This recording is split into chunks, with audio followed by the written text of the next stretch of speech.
The quickest way to misjudge a Marine is to assume the quietest voice has the smallest story. The words drifted through the warm California afternoon like a breeze that no one noticed until it had already passed.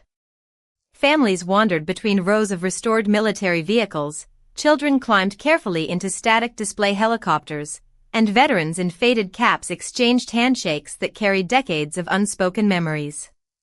The annual Marine Corps Heritage Community Day had always been a place where history felt close enough to touch, but to most visitors it was simply another patriotic weekend filled with flags, brass bands, barbecue smoke, and polished exhibits.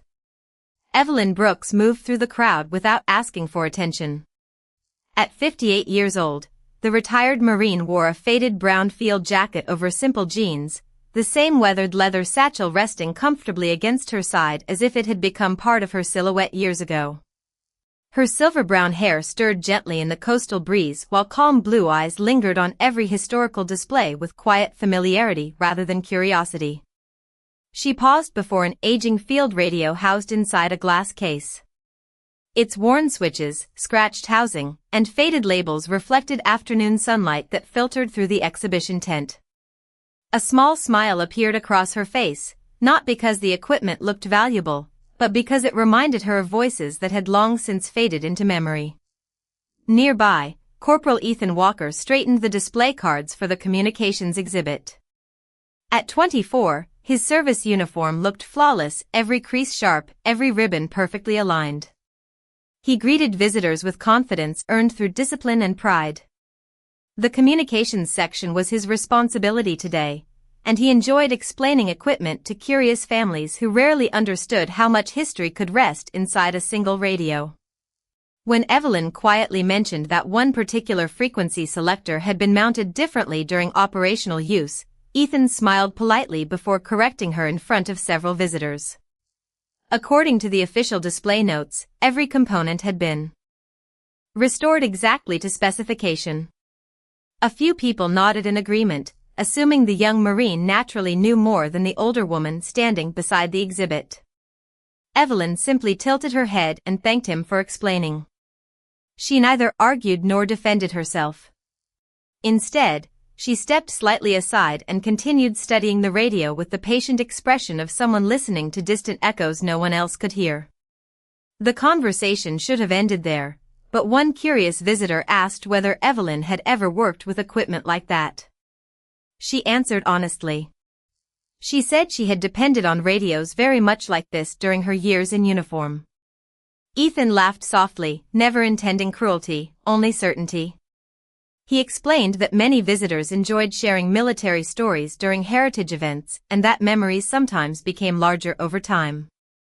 Several nearby guests chuckled politely, assuming the exchange had been harmless. Evelyn accepted every skeptical glance without changing her expression. She rested one hand lightly upon the worn leather satchel hanging from her shoulder while sunlight reflected across the polished glass protecting the old radio. Around them, conversations continued, children laughed somewhere beyond the tent, and an American flag snapped gently above the exhibition grounds. No one realized that within the next few minutes, a single forgotten phrase would force everyone standing there to reconsider everything they believed they understood about the quiet woman who had never once asked to be believed. The quiet conversation continued to ripple across the communications exhibit long after the laughter faded.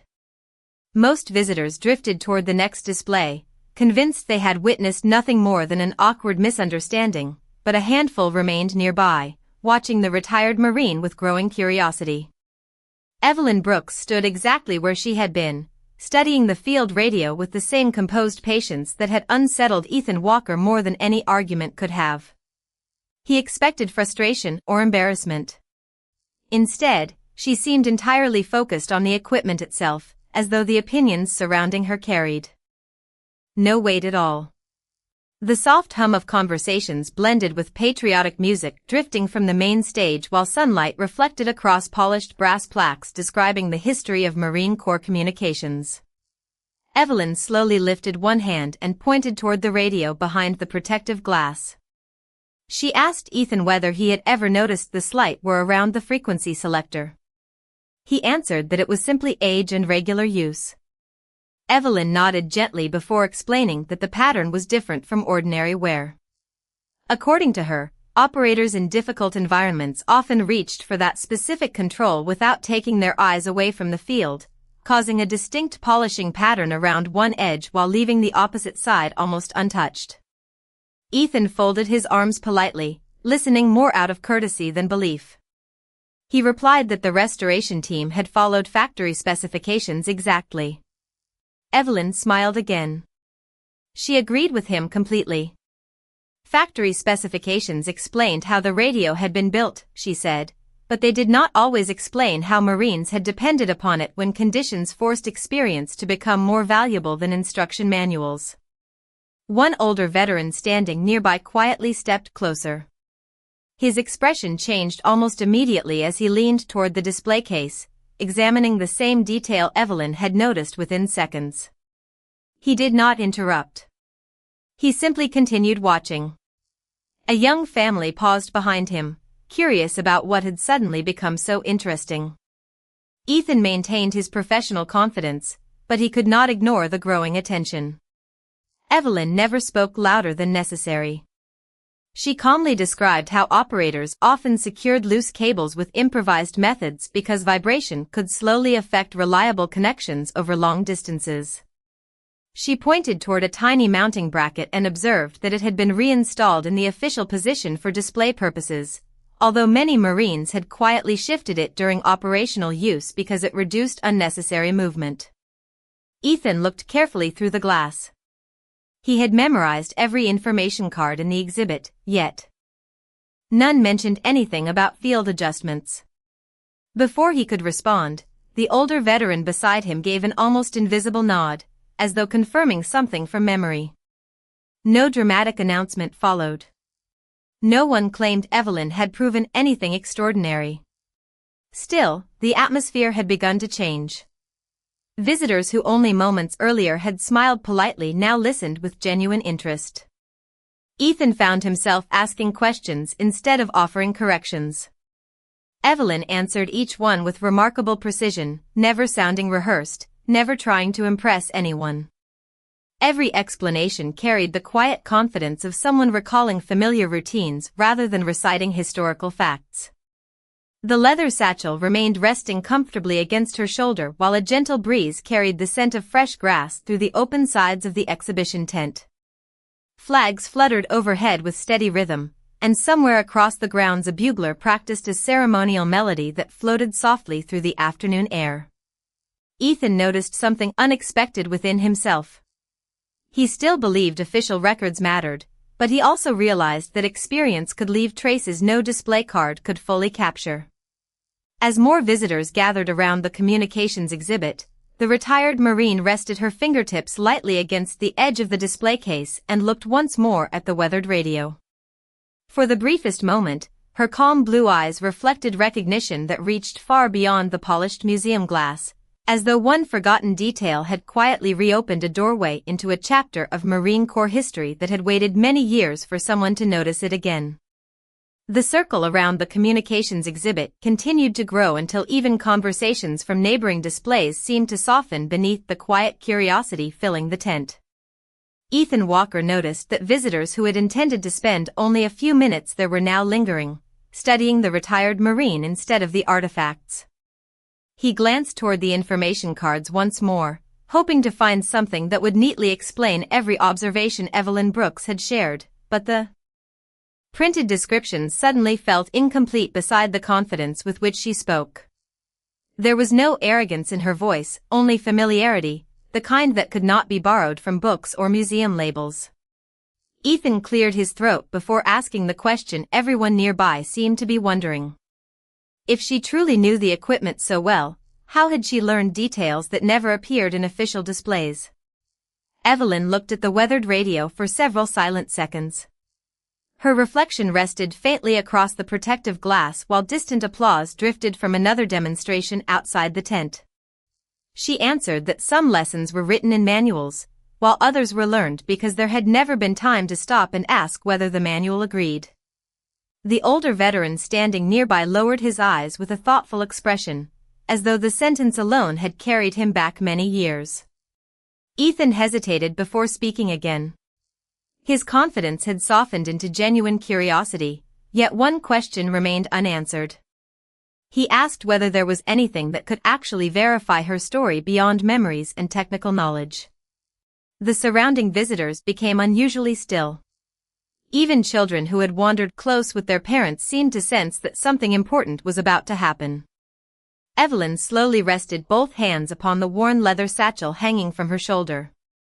She did not reach inside. She simply let her fingertips settle against the aged leather, feeling every crease that time had left behind. A gentle breeze stirred the American flag outside the exhibition tent, and its steady movement reflected across the polished glass covering the historic radio. Evelyn finally lifted her eyes toward Ethan. Her calm expression never changed. She told him that the equipment itself could never identify the people who had depended upon it, but sometimes a single forgotten phrase could. Ethan frowned slightly, unsure what she meant. One of the volunteer historians who had been organizing nearby display materials happened to look up as he overheard the conversation. He remained several feet away, arranging old binders without interrupting. Evelyn drew a slow breath. She did not raise her voice. She did not announce a dramatic revelation. She simply spoke 5 quiet words with perfect clarity. Iron Lantern 7 Actual. The effect was immediate, although not in the way anyone expected. There was no loud reaction from the crowd. Instead, silence spread outward almost naturally, as if every ordinary sound had paused for a heartbeat. The volunteer historian froze with an archive binder still resting in his hands. His eyes widened before narrowing in careful concentration. He turned toward Evelyn with an expression that replaced casual interest with professional concern. Ethan noticed the change immediately. The historian stepped closer and politely asked her to repeat the phrase. Evelyn did so without hesitation, pronouncing every word exactly the same way. The historian remained motionless for several long seconds before quietly asking whether she understood where that designation had originated. Evelyn answered with a gentle nod and nothing more. The older veteran who had listened from the beginning slowly removed his cap and held it respectfully against his chest. Ethan watched the subtle exchange unfold with growing uncertainty. None of this resembled ordinary storytelling anymore. The historian carefully set the archive binder upon a nearby table and reached for his radio, requesting access to historical communications records stored in the event archives. Around them, the visitors remained silent, sensing that a simple conversation about an old field radio had unexpectedly crossed into a chapter of Marine Corps history that very few people had ever heard spoken aloud. The request for the archive reached the event operations office within minutes, yet no one hurried or raised a voice. The calm professionalism surrounding the communications exhibit made the moment feel even more significant. Visitors stepped aside respectfully as the volunteer historian returned carrying 2 thick archival binders and a rugged laptop reserved for historical records. A communications technician from the museum joined him, placing a pair of white gloves beside the documents before carefully opening the first binder. The soft rustle of aging paper blended with the distant notes of a ceremonial band performing outside, while afternoon sunlight stretched farther across the exhibition floor, casting long reflections over polished display cases. Ethan Walker remained beside Evelyn Brooks, no longer standing with folded arms but watching every movement with complete attention. His earlier certainty had faded into quiet anticipation. He realized that everyone around him had stopped treating this as a casual conversation. The historian looked toward Evelyn with respectful formality and asked whether she could repeat the call sign one final time for the official search. Evelyn answered exactly as before, speaking each word slowly and clearly. Iron Lantern 7 Actual. The historian entered the designation into the archive database, then opened a catalog of historical communications indexes that had not been displayed to the public. Several entries appeared immediately before disappearing behind restricted references. He frowned thoughtfully, adjusted his glasses, and selected an older record that had been transferred into the museum collection years earlier. The communications technician leaned closer, studying the screen without saying a word. The older veteran who had remained nearby since the beginning quietly removed another binder from a storage cart after recognizing its classification label. None of them appeared surprised that records existed. They seemed surprised only that someone standing in the middle of a community heritage event had spoken the designation so naturally. Ethan noticed that every professional in the room had become remarkably careful with their language. Nobody dismissed Evelyn anymore. Nobody questioned whether she had imagined details from decades earlier. Instead, every new discovery produced another thoughtful pause. The historian slowly turned several fragile pages filled with communication logs, handwritten annotations, and equipment references preserved from another era. He stopped at one particular page and exchanged a silent glance with the communications technician. Without announcing what he had found, he compared the handwritten notation against the electronic archive. The information matched perfectly. Evelyn remained completely still. She neither stepped forward nor attempted to guide the search. Her hands rested lightly upon the worn leather satchel, and her expression suggested that she had expected the records to speak for themselves all along. Ethan watched her more closely than the documents. He realized that she had never once tried to convince anyone. She had simply waited for history to be allowed its own voice. A small group of younger Marines gathered quietly near the edge of the exhibit, sensing that something unusual was unfolding. Families who had planned to leave paused once again, noticing the respectful silence shared by everyone handling the archives. The historian finally looked up from the binder. His voice remained calm, yet it carried a weight that immediately drew every nearby conversation to a stop. He explained that the call sign did appear within preserved Marine Corps communications records, although the associated operational files had remained largely unknown outside specialized historical collections for many years. He did not reveal mission details. He simply confirmed that the designation was authentic and that the archive contained references requiring additional verification. Ethan felt the ground beneath his assumptions shift for the second time that afternoon. The woman he had politely corrected only an hour earlier was no longer standing beside an old radio as an ordinary visitor. Without asking for recognition, without displaying medals, and without raising her voice above a quiet conversation, Evelyn had opened a forgotten door inside Marine Corps history, and everyone gathered around the exhibit now understood that the search had only just begun. The historian requested permission to move the archival materials onto a larger review table tucked beside the communications exhibit, where soft overhead lighting made every aging page easier to examine. Visitors naturally formed a respectful distance around the workspace without anyone asking them to step back. The atmosphere no longer resembled a museum demonstration. It felt like a careful conversation between the present and a forgotten chapter of the past. Ethan Walker watched as each binder was opened with deliberate care, every page turned slowly beneath gloved hands that understood the value of preserving history exactly as it had been recorded. The communications technician compared handwritten logs with digitized indexes while another volunteer carefully unfolded an oversized communications diagram showing radio networks from a long-completed operation. Evelyn Brooks remained quietly beside the table, neither offering explanations nor interrupting the verification. She simply observed with the same calm patience she had carried throughout the afternoon. The worn leather satchel still rested against her shoulder, its faded stitching catching the warm glow of the late afternoon sun filtering through the canvas walls of the exhibition tent.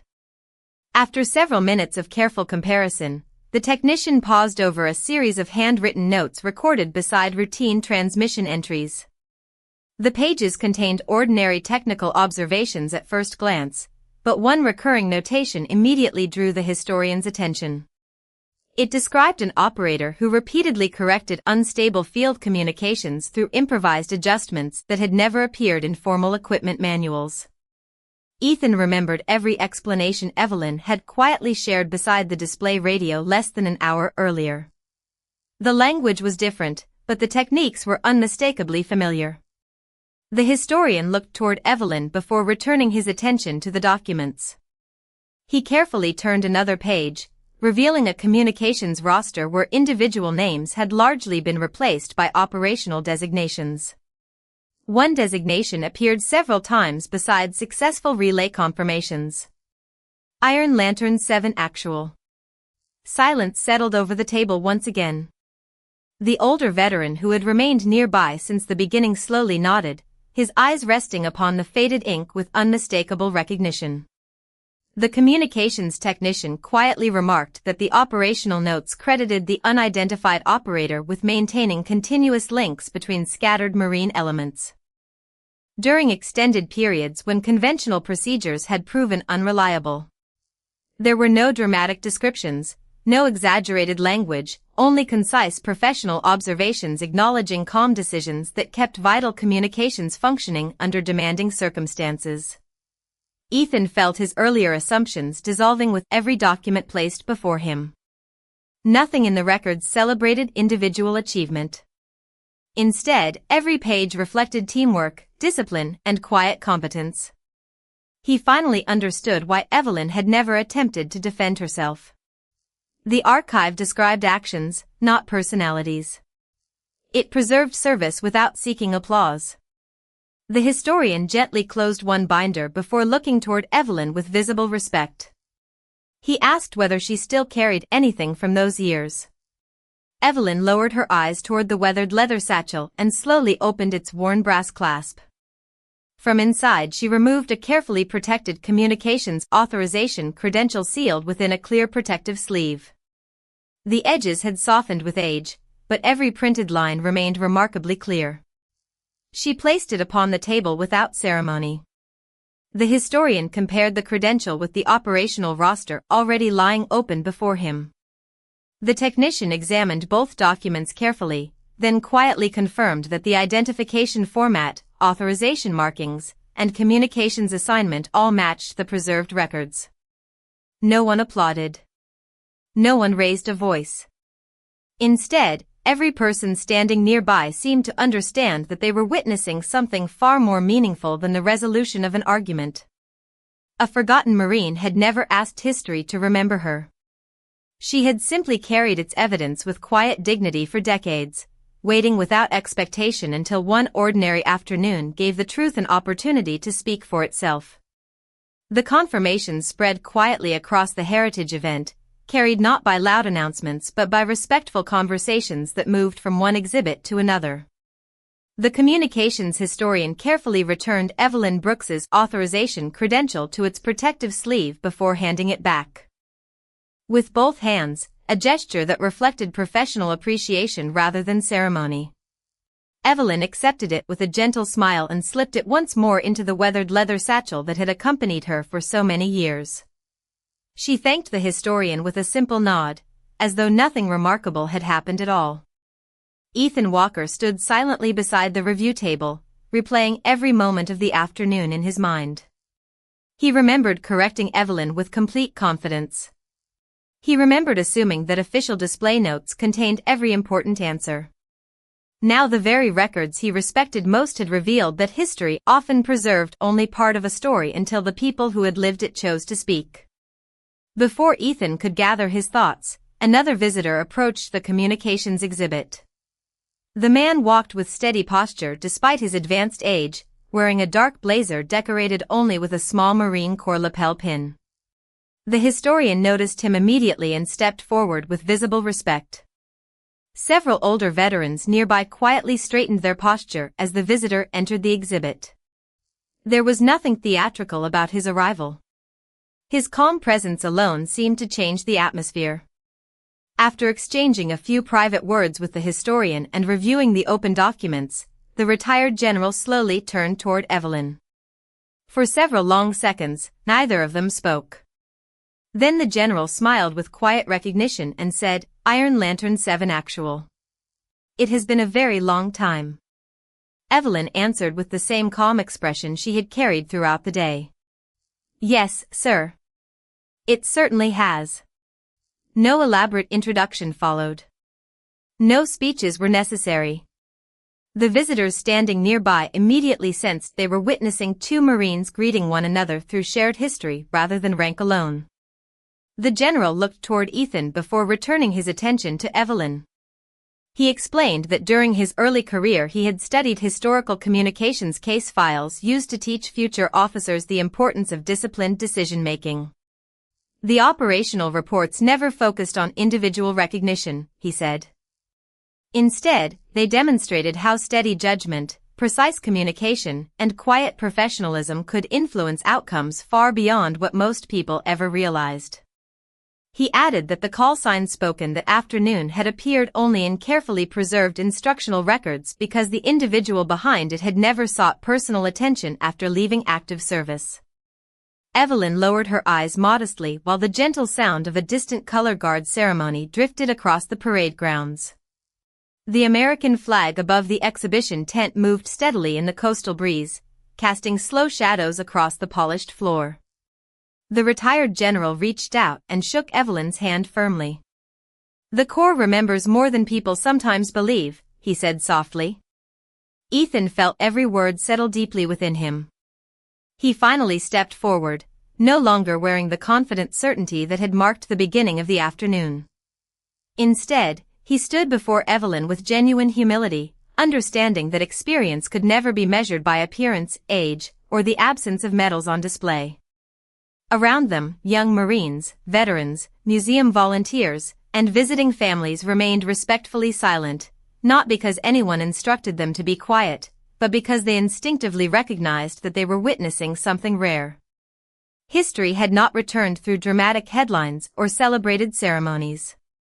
It had returned through one calm voice, one forgotten call sign, and one Marine who had carried her service with quiet dignity long after the world had stopped asking about it. Ethan Walker took one slow step forward before stopping at the edge of the review table.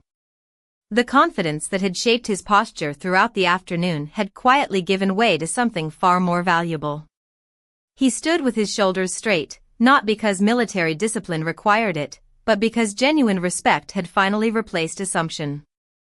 The conversations surrounding the communications exhibit faded into the background while dozens of visitors instinctively focused their attention on the young Marine and the retired veteran facing one another.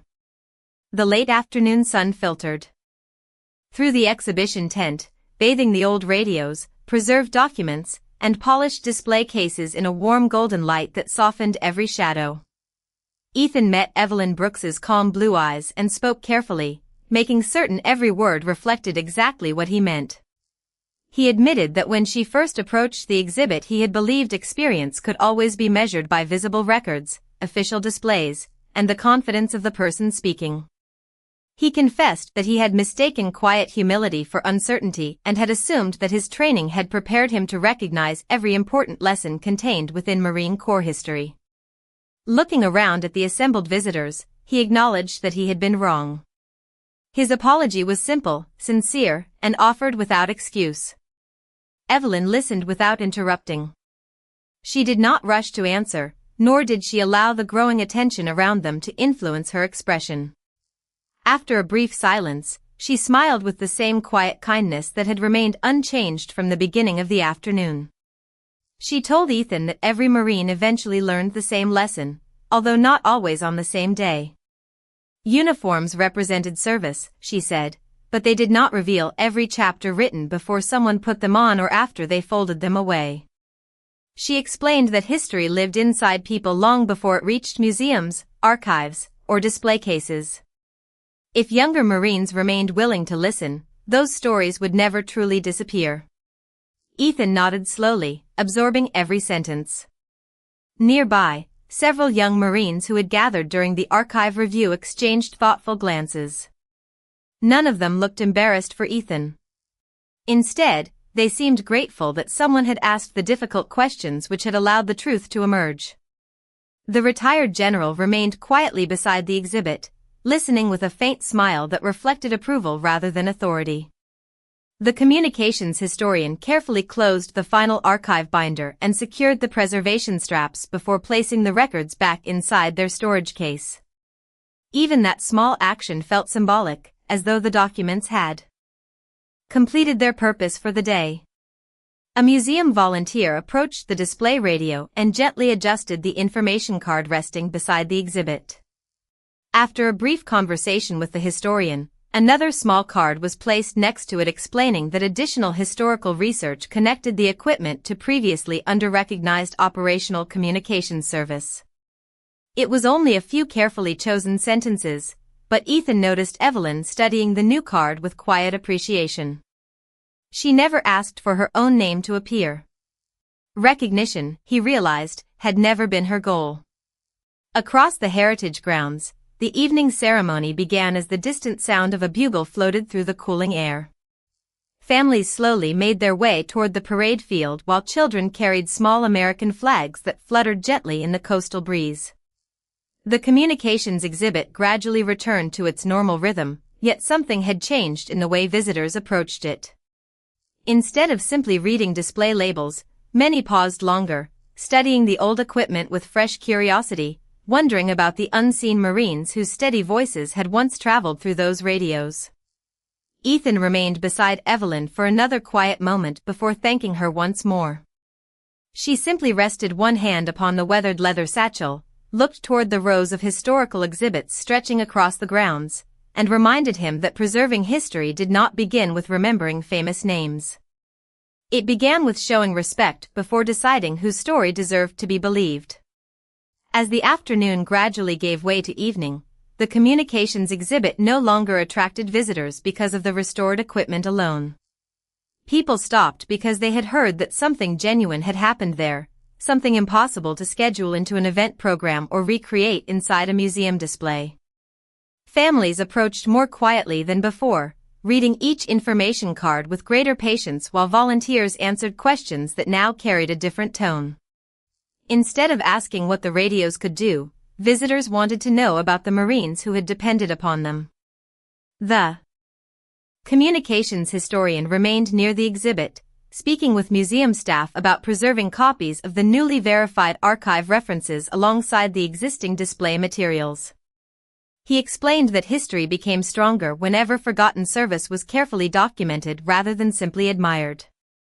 Evelyn Brooks listened from a respectful distance, never stepping into the conversation unless someone addressed her directly. She seemed perfectly comfortable allowing the records to receive attention instead of herself.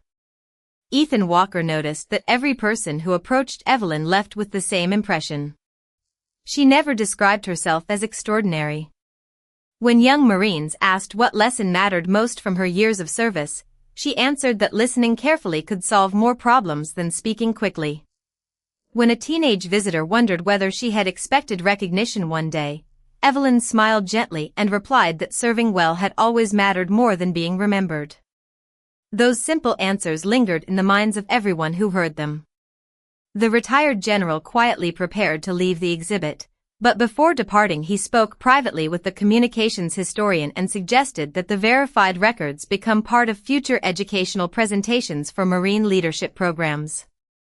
The historian agreed immediately, explaining that younger generations deserve to learn how professionalism, calm judgment, and technical mastery often shaped history without attracting public attention. Ethan overheard the conversation and realized that Evelyn's story would now continue educating Marines long after the heritage event ended.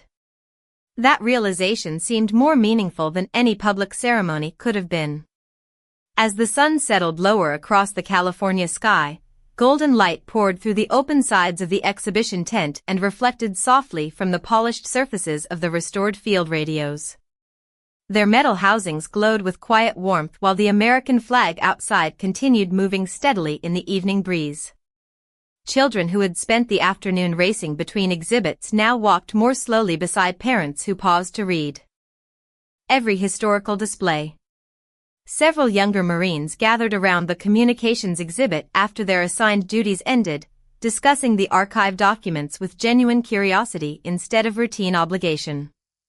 Ethan answered their questions differently than he would have only a few hours earlier. Rather than relying only upon display notes, he encouraged them to respect both preserved records and the people whose experience gave those records meaning. Evelyn watched the conversation from several steps away, her calm blue eyes reflecting quiet satisfaction without the slightest trace of pride. She rested one hand upon the weathered leather satchel, knowing it would soon return with her to the peaceful life she had always preferred. Before leaving, the communications historian approached Evelyn once more and thanked her for allowing history to become more complete. She answered with a gentle nod and said that history already belonged to everyone willing to protect it. Sometimes it simply needed someone patient enough to remind others where to begin looking. Ethan carried those words with him as the evening ceremony prepared to begin, understanding that the greatest legacy a Marine could leave behind was not measured by recognition, but by the willingness to help the next generation see farther than they could have seen alone. The final notes of the evening ceremony drifted gently across the parade grounds as the California sky settled into deep shades of gold and blue. One by one, families gathered their belongings, volunteers folded display banners, and museum staff carefully secured the exhibits that had welcomed thousands of visitors throughout the day. The communications tent slowly grew quieter, yet the old field radio remained exactly where it had stood all afternoon, no longer seen merely as a restored artifact but as a silent witness to lives that had shaped history without asking to be remembered. Evelyn Brooks closed the brass clasp on her weathered leather satchel and took one last unhurried look around the exhibit. The familiar scent of canvas, polished metal, and freshly cut grass mixed with the cool evening air as she began walking toward the parking area with the same quiet pace that had carried her through the entire day. She expected nothing more than another peaceful drive home. Behind her, Ethan Walker watched until she had nearly reached the edge of the parade grounds. He glanced toward the retired general, who answered with nothing more than a small approving nod. That was all the encouragement Ethan needed. Without hesitation, he stepped onto the walkway, stood perfectly straight, and rendered a formal Marine salute toward Evelyn. The movement was crisp, deliberate, and completely sincere. Several young Marines who had spent the afternoon listening to the unfolding story immediately understood the meaning behind the gesture. One after another, they stopped where they stood and followed Ethan's example. Museum volunteers paused their work. Veterans quietly removed their caps. Families who had no military background instinctively fell silent as they realized they were witnessing a moment of genuine respect rather than ceremony. Evelyn stopped walking. For a brief moment she simply stood beneath the softly waving American flag, the evening breeze lifting a few strands of silver-brown hair across her shoulder. She slowly turned back toward the gathering and looked across the line of young Marines whose expressions now reflected humility instead of certainty. Her calm blue eyes moved from face to face before finally resting on Ethan. A gentle smile appeared, warm but restrained, carrying gratitude without triumph. She returned the salute with quiet precision, holding it only as long as respect required before lowering her hand once again. No applause followed. None was needed. The silence itself became the strongest tribute anyone present could have offered. The retired general watched with quiet satisfaction before turning away to join the departing guests. The communications historian carefully locked the archive case containing the verified records, knowing that tomorrow those documents would begin a new chapter, one that finally connected preserved history with the woman who had lived it. Ethan remained standing until Evelyn resumed her walk toward the parking lot. He realized that he would remember this afternoon far longer than any lesson learned inside a classroom. Every future visitor who asked about the communications exhibit would receive more than technical explanations. They would hear about professionalism, humility, and the importance of listening before judging. Evelyn reached her vehicle, placed the weathered leather satchel gently inside, and paused for one final glance across the heritage grounds. The lights surrounding the exhibits glowed softly beneath the evening sky while the American flag continued moving steadily in the coastal breeze, unchanged by the passing years. She quietly drove away without looking back again, leaving no speech, no headline, and no demand for recognition behind her. Yet everyone who had witnessed that ordinary afternoon understood that some Marines leave their greatest legacy not through fame, but through character carried with quiet dignity for a lifetime, proving that respect is never earned by speaking the loudest, only by living in a way that allows the truth to speak when the time finally comes.